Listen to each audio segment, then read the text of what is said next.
Watch this. No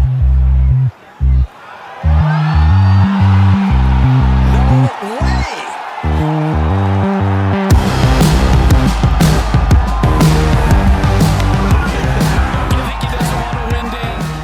Hello and welcome back to another episode of the Cookie Jar Golf Podcast. We are decidedly not live from the Women's Open. We are recording it from the Women's Open. We are in Walton Heath Golf Club. We're currently sat in a wonderful room that's used for bridge.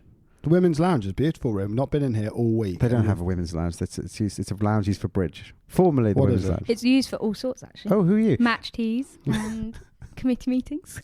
We have on the tee, representing Walton Heath as a marker, Nicola Taylor. Nicola, welcome to the podcast. Thank you very much. It's a pleasure to have you on. We got here into the club on Saturday morning to come and watch and do a few bits and pieces. The club said, it's terribly exciting. One of our members is going to be scoring. And I was assuming scoring as in walking around with the boards and over and under par. And then it was like, it's too early in the morning. It was like, oh no, they're a playing marker. I was like, oh wow, yeah, it's Nicola, great. Just heard the name Nicola, walked down the first tee, and then you came out, and I was like, oh, Nicola from McDonald's at 3 a.m. at our Christmas party in 2021. Now I remember Nicola. Yeah, I was, I hadn't had as many drinks as when I last met you. You were decidedly sober. It was like 7 in the morning. No, I know. I bet you were equally as giddy. I mean, like Sam said, we were, members out marking with because it's an odd number, and obviously they get a marker, and you get to play, and we turn up and we saw you. What an experience! I mean, I know it's your home club. Tell us about the experience of playing in the AIG Women's Open and how, walking through that tunnel into the amphitheatre of the first tee, and how different it is, and the excitement and all the support you had. How did it feel? Well, it was pretty unreal. When they rang me about 9 p.m. Friday, so I knew about 10 days ago that I might be needed. Okay. So I had a bit of warning. We went to the driving range. What did you get when you get like, you might be playing? You think, Christ, I need to work on my short game. Is that? No. I've never been a practicer. My short game's normally fine. I just can't keep it on the planet. So last weekend we were like, right, I actually need to go and play some golf. Did you? So you got a few loops in, just went out and played? Well, no, because last weekend was the first weekend the course was closed. And I was like, But it's closed for practice though, isn't it? So couldn't you say like, we're... Well, no, we went down and played at Woking, which is a great track. And that's where Johnny plays, your fiancé, right? Yeah, exactly. He was on the bag as well, which was nice. He was, yeah. So we got Did you make that decision, if I play, you're on the bag, 10 days ago? It was a toss up between him and my mum, but we both agreed that my mum and I would have been too nervous together. So it was just it was a no brainer in the end. So you get the information, you go play Woking, you hit some balls. Yeah. Did it all feel like comfortable? Well, it still couldn't be. And the millions? one thing Johnny said was like, we can't let the maybe that this might happen ruin the rest of the week. Like we're there, we're only going to have this once at Walton. We need to make sure we still enjoy the rest of the week. So I think we did that. I think we nailed it, to be honest. So what was your first day on site then? Friday. Okay, so you came for day 2 of the championship proper. Yeah. What were you doing on Friday? We did a bit of a 3-3-3, 3 hours watching, 3 hour lunch, and I think we made, I can't even remember. About 13 and then we went, drinking. Yeah, and then my parents just live really close by, so we all sort of stumbled back there lovely. And had a big barbecue with lots of friends. And how long have you played your golf here for then? So since I was like 8 years old. So no way, that's when you started playing. 8.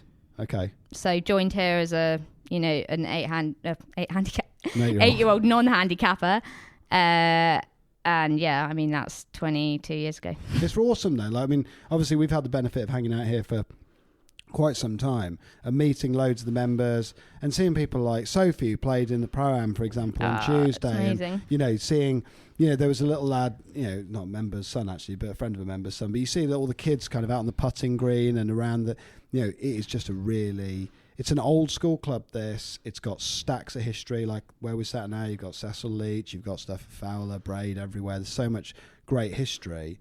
But it's also just a really family orientated, really cool place. This, isn't it?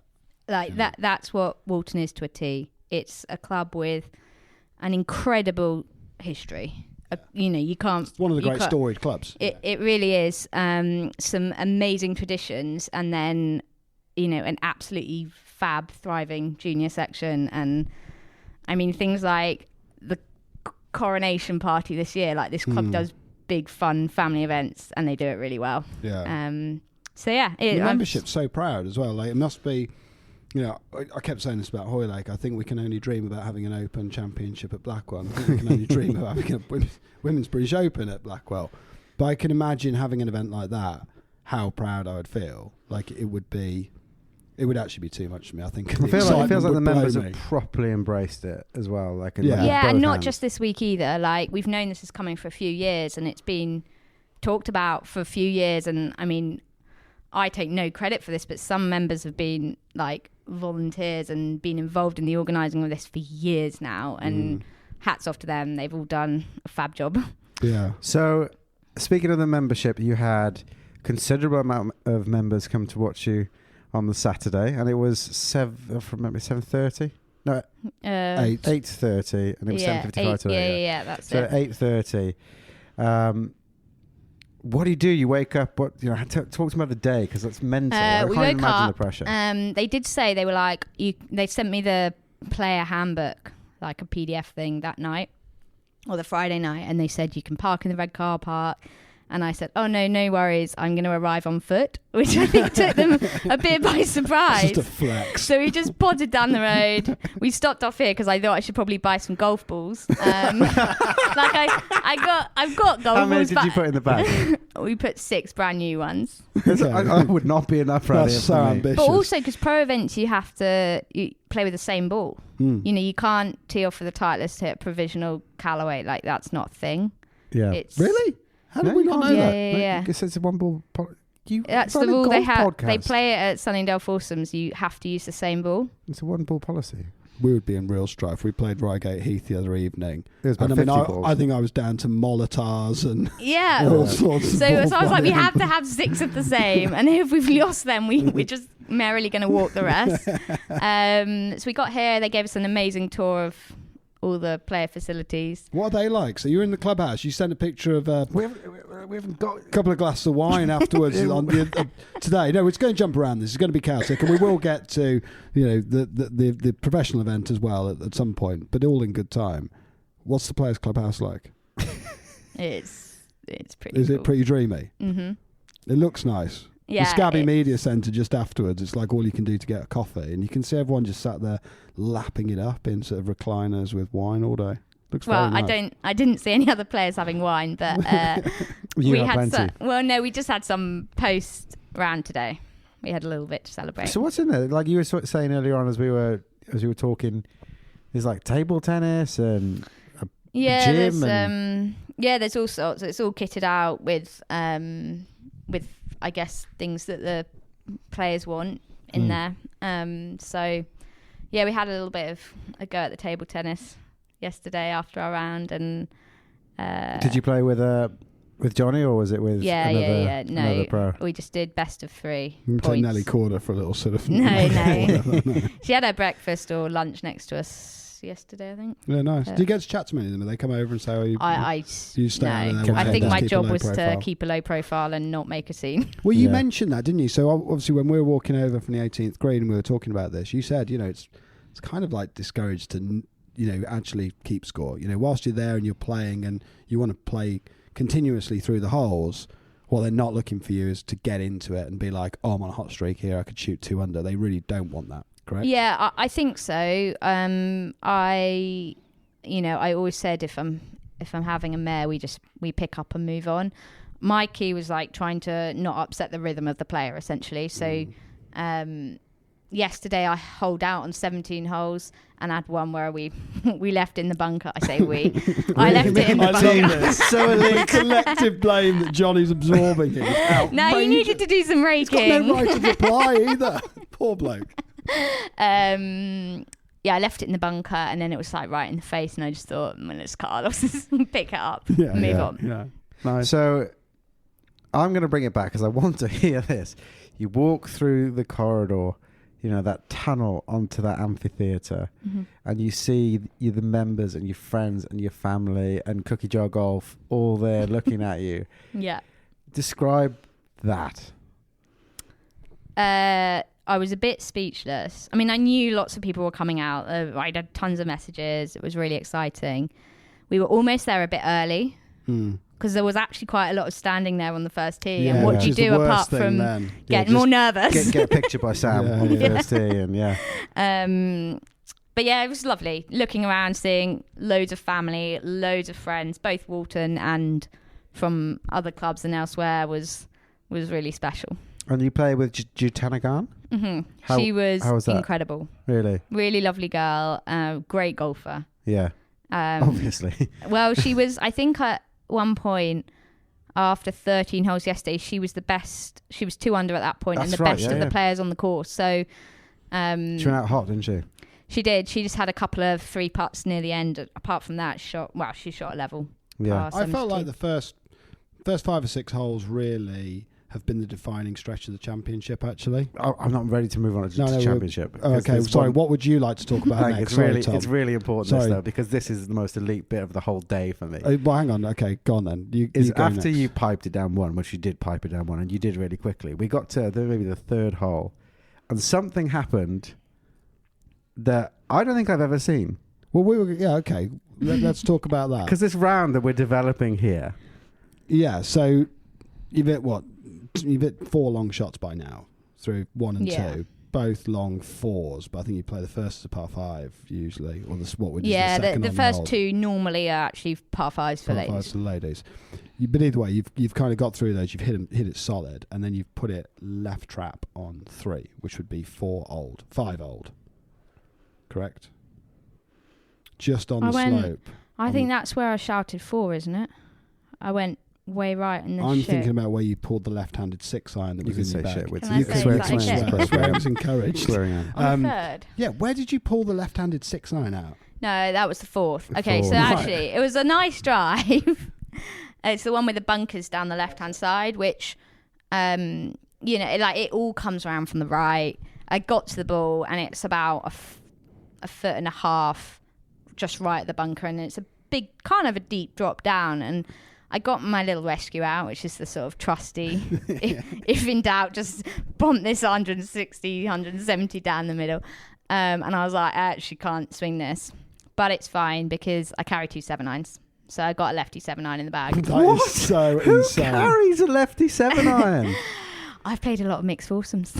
So if you play are you left-handed? So I play left-handed. I used to play left-handed. And then flipped to right. But then felt like, well, now I can do it. I'm better just keeping the insurance of a left-handed 7-iron in the bag. Yeah, essentially. Yeah, so I only have 13 clubs anyway, and one of them's left-handed. So...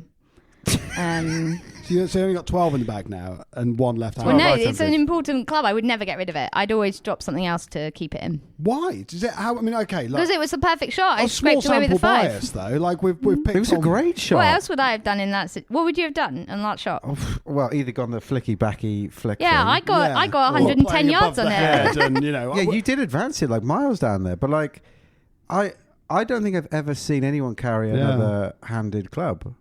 And let alone be able to use it properly. Fair enough. I mean, maybe if you're chipping out from a tree, I use it for that too. I mean, in some ways, a 7-iron's not great because you either want a lofted club or like a really unlofted club. So I could be really. Well, it's pretty versatile though. Go for 2, amazing. but did you play in partners or anything about this? I played it too quick. I noticed there was a marked difference in pace of play. I was going to come on to. Marked difference in pace of play in the first round yesterday and the first round today. Today was possibly the most elite flex in a major championship this year. First round in, I believe. What do you want to? What? 2 hours 50. 2 hours 50 minutes. That's unbelievable. Both of you. Yeah, so she who was did you quick. play with today? Haruka from Japan. Okay. And she was quick, and I just kept up. That's Really? awesome. Was that much chatter or sort of much interaction? Yeah, she's a really lovely girl. I mean, she's only 20 years old, so lots of Can we majors talk a to little come. bit about the pace of play thing? Because I sense, listening to people like Nelly Corder and Charlie Hull in the press conferences, and their general outlook on the game is they really don't like slow play. And the only observation I would have to some of this is that men's game's slow as well, but I've noticed some of the players in the women's game are particularly slow, particularly with, I would say, shorter putts, some really short putts, 2 or 3 feet that a lot of the time it's just knocked in the back of the hole. There seems to be a big variance in the pace of play among the different players. I don't know. I'm not asking you to judge it based on 2 playing experiences, but just your observations in general. Is there any credence in that at all? I think they're taking way too long to read the putts. I mean, it's not that difficult. I read most of my putts as I walk up to the green, just because you can see stuff. And they were, they're overthinking it. It was really they're really obviously slow. all much better golfers than I am, but they do take a while. The other thing I think that slows it down is these long par 4s where, men might... they're waiting for greens where you're still hitting quite a long club in, you miss the green, you chip it, like it just takes a long time. So you think holes like 2, for example, where it's like there's tough greens here because it's playing very long and into playing the prevailing long, wind, and they're then hitting 3 woods, 5 woods into greens, and the margin for error then is just so much greater, and then you're in the heather. It's so strange though to get that 2 hour 50 round in, and you yesterday you were at the front of the field. I'm not judging you, but it would look like we got 5 2 or slow something. plays. We got told to get a wiggle on. So you had 2 warnings. Yeah. Oh I don't God. know if they were. I don't think they were official warnings. I think they were just. Hurry up. Did you feel under pressure with that? I did, but I was trying to play as. I was playing. You were rapid. Oh, I know. And if I'd been, if I went offline and we were just picking up and moving on. Mm. But that almost is worse for her because. If I'm playing and taking some time, she's got longer to think about her shot that doesn't count into her, whatever it is, 90 seconds they get. As a member here, one thing that was coming up in the press conferences prior to the tournament was the length of the course. Like it was all, lots of long clubs into holes. Is that wildly different from what you play as a member? I know you said the par is a little bit different, but... in terms of I think length?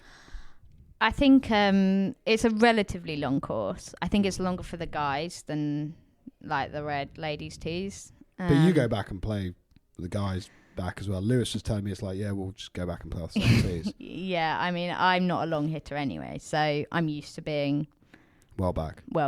Yeah.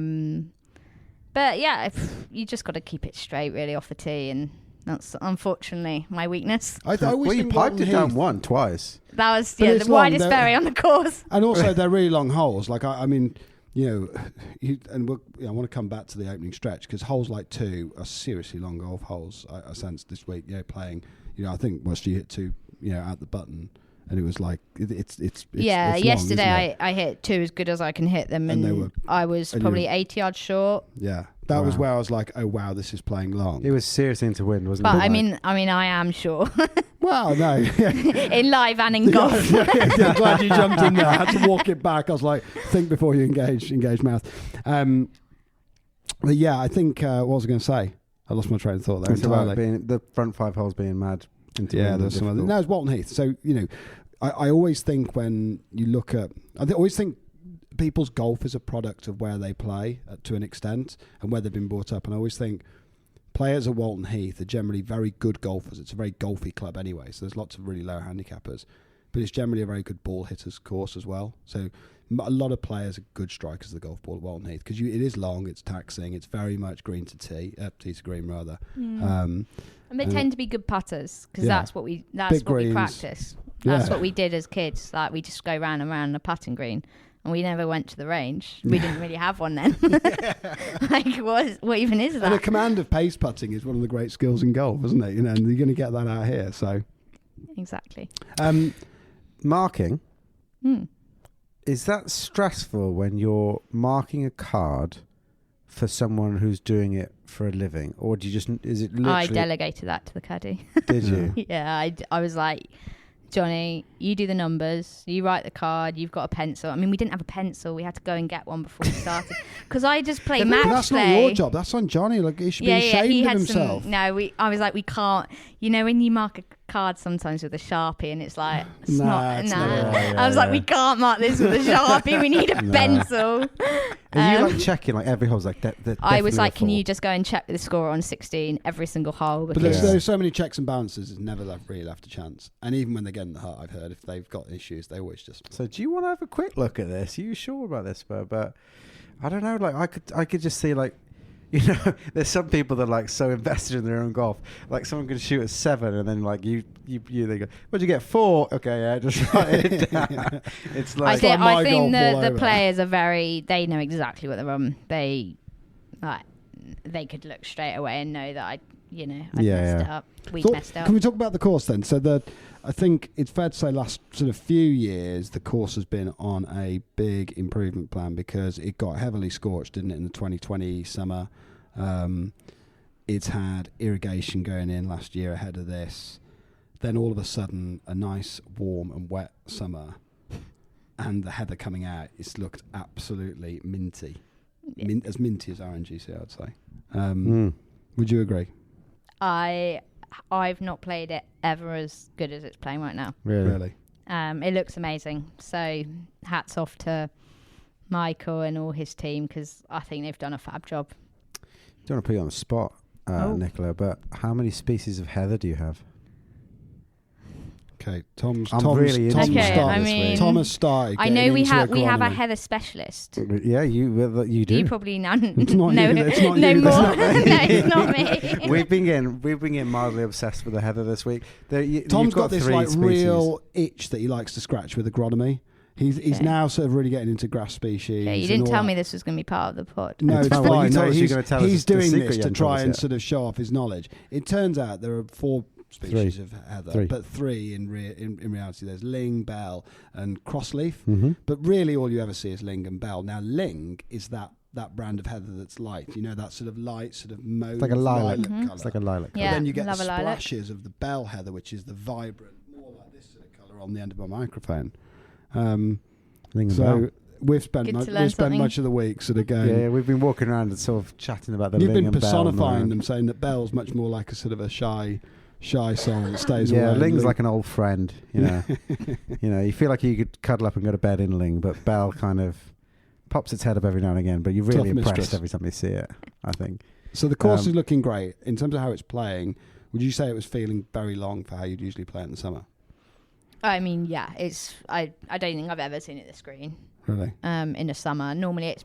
I think we were probably hoping it was going to be a bit more bouncy, a bit more fast running, but actually, even in the last week since Monday, I think it's sped up quite a bit. So it definitely dried out, didn't it? You know, I think walking the fairways Tuesday.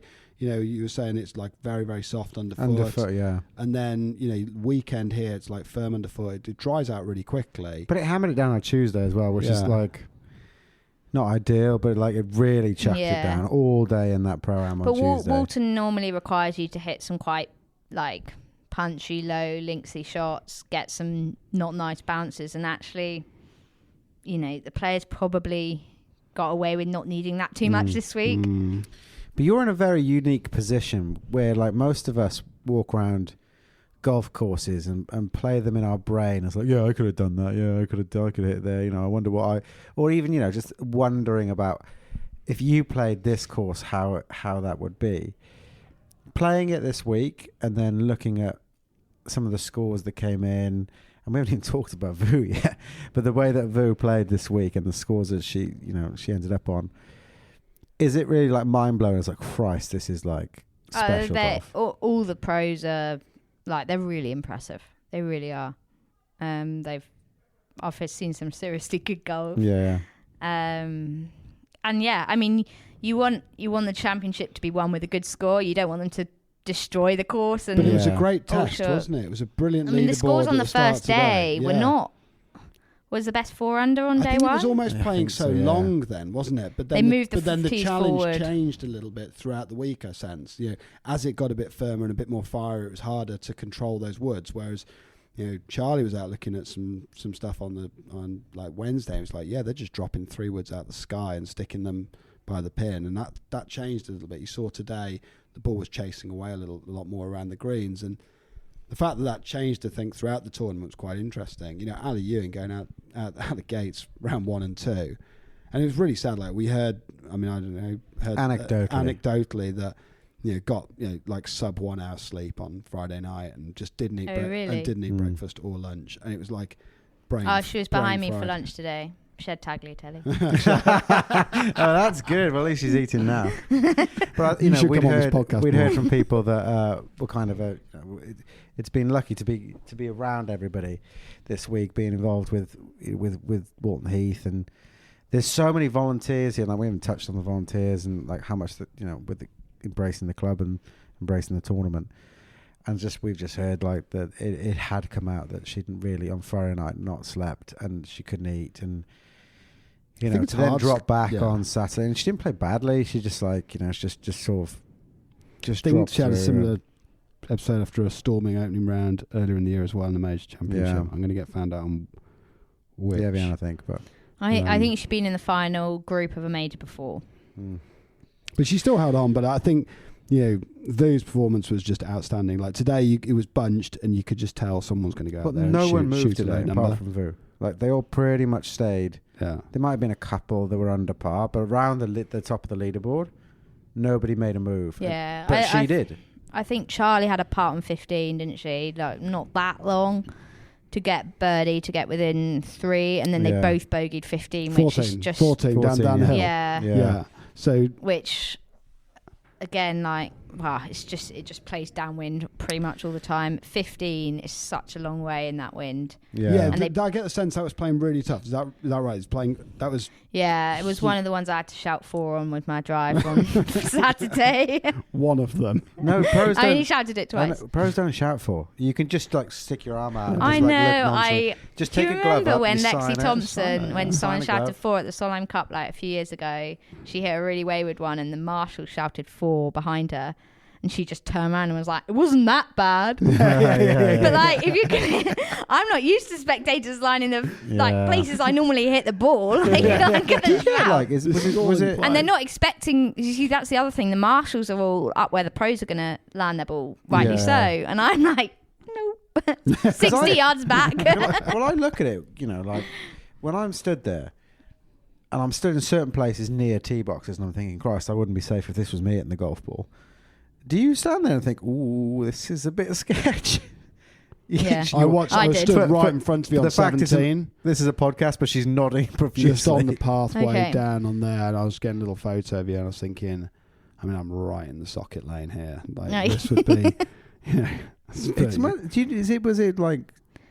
Yeah, because you can't tell them to I'm not quite used to this. No, the one that was tight was the 14th because they are right on the edge there. The others, we didn't have enough supporters that I was playing in the same crowds as Charlie and Lydia. I felt like 15 kind of goes over your head as well because we went and stood kind of where the crook where the fairway opens up on the left, and everyone kind of went over our head there. And I thought, Christ, if this was me, I'd be like cacking it. That was the hardest. The hardest things were that spectators are in places that I know I hit the ball in all the time. And they got rid of the 150 posts. Sounds you can't have a rangefinder. Obviously, that's fine. How was Johnny coping with the ball? I haven't looked at this book once, but there's like 300 numbers a page.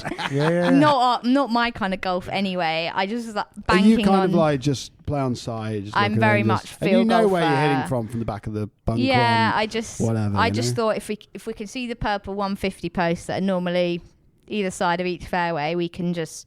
It's 160 or it's 175 and we'll go from that. And then they'd been taken out and I was like, I actually don't know anything now. It's so weird how you need these crutches, isn't it? I remember playing golf as a junior and never once having a yardage device. They didn't even exist. So you'd go and play in junior opens and you just see like, okay, it's 150 from the side of the fairway. It's probably 175 and you play on that.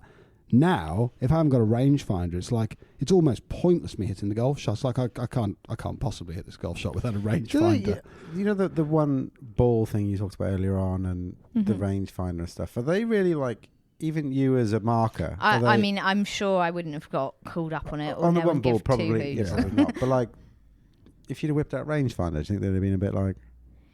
I suppose I they was could never argue gonna would pick. have influenced I the was other never partner's gonna. decision. Yeah, that's true. Yeah, I wasn't going to use a rangefinder. I changed golf bag on Friday night. Oh, did you? I got everything out. All the illegal material was taken out. Training All aids. the compromat. Contraband. 9:30 on Friday night, I was like, I think we need a bit of a bag sort. I'm really lucky to also be a member down at Rye. And I have got a Rye golf bag with like a stand bag, and then I got a Walton pencil bag, and we were like, I don't think we can do pencil bag. I think that would have been Speaking about equipment, Saturday was possibly the first time that cookie jar golf tees have been used in a major. I thought you'd like that. I used it on the par 3. The hole I got a birdie on today. Really? It's my lucky hole. Stood up well. What would, in terms of I like don't your want to put tees. words They don't in break. your mouth here. Well, I don't want to put words in your mouth, really, but would you say they're the best performing and most aesthetically beautiful tee peg you've ever used? Yes. We can probably write an article with that. We can run with that. I really like them. They're sick. I'll send you some more. Can we closing remarks about? I think we should talk about the event, Thomas. I think we should talk about any more sort of closing thoughts on the event, really, in terms of, was that what you expected it to be? In terms of how the scoring, how the crowds, the feedback, what you heard, because you must have spoken a lot, heard a lot from people who've been, whether it's watching on the broadcast or whatever. Has it kind of lived up to expectations? Oh, it's exceeded my expectations, 100%. It's like, honestly, it's made me really proud to be a member. Like, I was almost welling up at the presentation. Just it all came together, and it's like we've got a great winner. The championship course has held its own. She was a super winner of that speech as well. She did. She gave a great speech. She got a festival fan village, which has just been full of kids and people having a great time all week. And I was like, do you know what? They've done a good job here. Yeah. It's really good, and the investment stuff in the event as well. It's pretty noticeable. Like, I thought the Ellie Gordon thing was really cool last night. Yeah, well, we saw you dancing with a glass of wine, which was quite nice. We're like, "Are you playing tomorrow?" You're like, "Yeah, it's great, Ellie Gordon." Woo. Well, I wasn't. I had a few drinks. Yeah. Well, I couldn't miss it. That was the one thing Johnny said when we got the call like 10 days ago. He was like, "You can't let the fact that you might play." Have I already said this on the podcast? Yeah, it's fine though. Just. But this fine with several glasses of wine in now. But it's right. I mean, we can't not enjoy the rest of it just because I'm gonna have to hit. You got it. 18 drivers tomorrow and but probably 18 be a square, freeways. and that's why you would have been picked to go in it, because it's like, do you know what? Great fun, good banter, and it's like, enjoy it and get the most from the experience, not close up. And I think it's very difficult in that scenario not to just close up and be like, oh God, all of a sudden. And it's all about me. And it's actually, no, I've played this course a million times. What was the stat you were going to blow our mind with? I just thought about that. Oh, when we were just walking through. Still there. So we just walked past a table. And I said hello to Diane. So that is Diane Bailey, MBE. She was the first Curtis Solheim walker or rider captain to win in the States. No way. Blowed your mind. No way. Yeah, Prairie Dunes. Like, she is the team that she Jill is a Thornhill golfing legend as well. Yeah. So Jill team. and Diane are like the ultimate duo. I think we should talk about this a bit, because it's not really been acknowledged as much this week as I thought. Some of the female accomplishments that came through here through the people like Jill and Diane. Yeah, she'll be all on the walls here. I mean, we're looking over the boards. You look at one in the bar with a gold medal where you've got boards everywhere. Well, Jill's won like a gold medal in '67 and won in 2020 and won loads of years in Jill between. beat us all 2 years ago and beat her age at doing so. She should have been playing today. It's remarkable, like genuinely remarkable. Like the strength of the women's game here is solid. Yeah, incredible event. We've had a great time, haven't we? Good club. Yeah, one thing that some of these prestigious clubs can be very intimidating. You know, like I feel like you go some places and it's just like you come in with a preconceived idea of what the club is going to be. And Walton Heath, for me this week, we've worked, we haven't explicitly said what we're doing here, so we've been working with the club. We kind of hijacked their social media for the week. You've been making some snazzy B-reels. Yeah, just doing like their photography and Snazzy videography like needs for the week. B-rolls like that sexy stuff that goes into reels where it's like close-ups and stuff. He's just doing snazzy B. Walton Heath, it was such a it's such a different experience to how I thought it would be. Everyone has been so friendly, so lovely, and you talk to the members. And we were talking with Captain Jonathan Green earlier on over a sandwich, and I said, I don't want to like speak out of turn, but this strikes me as a place that would like have loads of roll-ups. He's like, yeah, we're a roll-up club. That's what we do. Everybody knows each other, and this is one of the best club atmospheres I've experienced in and it's such a wonderful setup because for those of you who don't know Walton Heath, the club is the clubhouse is across the road from the course. It's got a hole this side, but it's currently being used for a car park. So you've actually been able to detach yourself from the tournament, which I think has been really important for the club because you can just keep doing clubby things. And keep the general public at arm's length. No, but it's important because... You're joking. But it is important because it hasn't felt like a place that lords it up, though. As a club. You go to a lot of clubs that have like a big event, it's like a big thing where it's just like the members lording it up, and it's not like that at all. It's just been cool. You've been like kids out there doing putting games, loads of people coming in here, seeing the history. Everyone's mega welcoming. It's been the nuts. And there's been tons of money raised for charity in the putting green. Yeah, that's been good fun. I wasn't very successful, but did you try? No. Oh, yeah, we were having a nice lunch on Friday. Spent about 100 quid trying to win. Just lamping passes up the green. Yeah. Trying to win but it's all gone to the captain's cover. charity, and that's what's really nice here. Like everything is. The captains both had a spot in the pro-am on Tuesday alongside Sophie, our junior captain, and they've put them up for raffle. So you could buy as many raffle tickets as you wanted, and then the men's captain and ladies captain caddied for the two raffle winners, which is just nice. That sort of epitomises it all, really. Yeah, obviously Liliana Vu is the winner, but I think Walton Heath has really come out as like really, really close runner-up. Done really, really close runner-up in the AIG Women's Open this year. I think it's been absolutely brilliant. I think we've covered most things you want to talk about. Yeah, I put Herd on the course just because I remember hearing something quite interesting this afternoon. Did you hear anything cool on the course? Because sometimes you are where you are. When you hear things when you're out and about, it's like you're in Surrey. When I was walking off, I think it was the 13th tee box, and I heard the lady in front who was like wearing lots of pastel colours. She was saying, I don't really feel the difference between 1 mile per hour, like to a boyfriend or something like that. Boyfriend tried to explain it, and she said, I'm just a bit more familiar in sort of knots, in terms of speed. I was just like, Christ, that is the most Surrey comment I've ever heard. I don't think I've heard any comments that Didn't you get one in Waitrose? There was one in Waitrose. There was like, we're here in Waitrose, and you're in Waitrose when you hit over here, Orlando, put down the papaya. It's quite hard when you spend time in Surrey. Now you've got it everywhere else as a downgrade. I know. Everywhere just feels so I'd like to sort of just drop ship Blackwell into Surrey. I think it'd really be quite brilliant. It's just a nice part of the world, though, isn't it? It's mega so leafy and stuff. So anyway, we haven't even talked about us sleeping in a tent. I know, we've run out of road. We said we were going to podcast for a drink. I want to hear about that bit. So we have stayed in Red Hill in a campsite in a tent. It's been much like how Crump and Colt did it in a tent. You could have at least done it in Pine Valley. A garden in Walton on the Hill. Well, I got my fabled now camper van.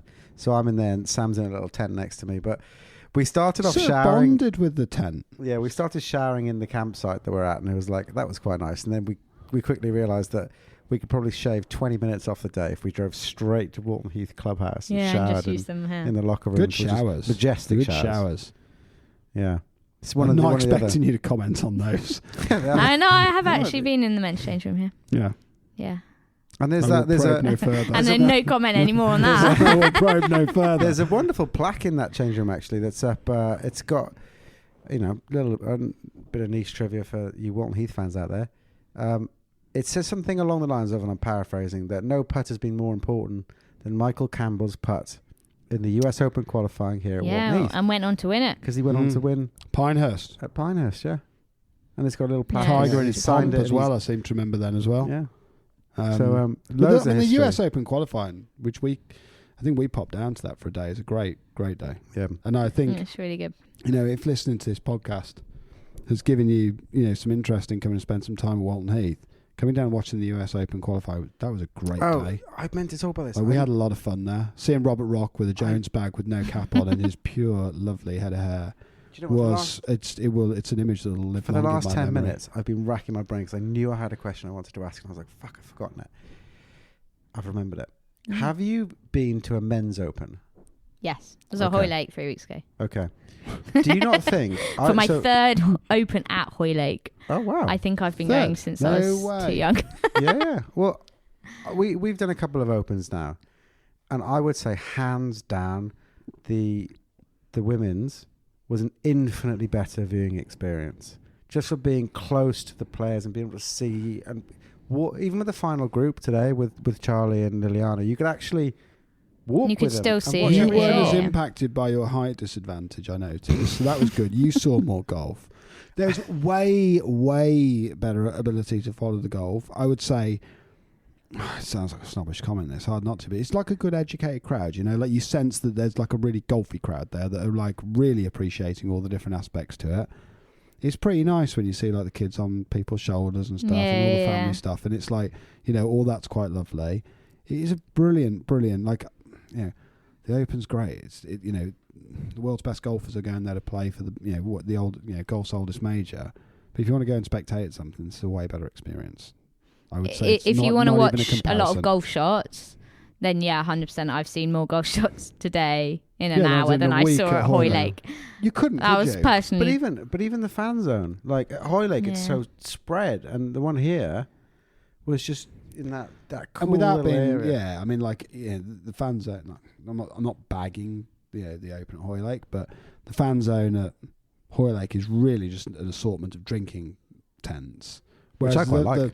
Whereas, I just sense it was just a bit more geared up, family friendly. This, and which is really. I think nice that's that was this. the big premise of this week, really. The golf opened up thing. I mean, I loved Hoylake. I had a great time. I just didn't watch a lot of golf, but that was partly a choice. We had a great time. Watched a bit more this week. Well, it's 5-8. The Open Championship has just concluded. And honestly, we're so thankful that you give us your time. And I know that we've been walking through the clubhouse here, and Nicola gets stopped every 2 seconds for someone wanting her time. And the fact she's given us 40 minutes. It's not autographs. I don't do autographs. Do you know? Well, no. Can't write.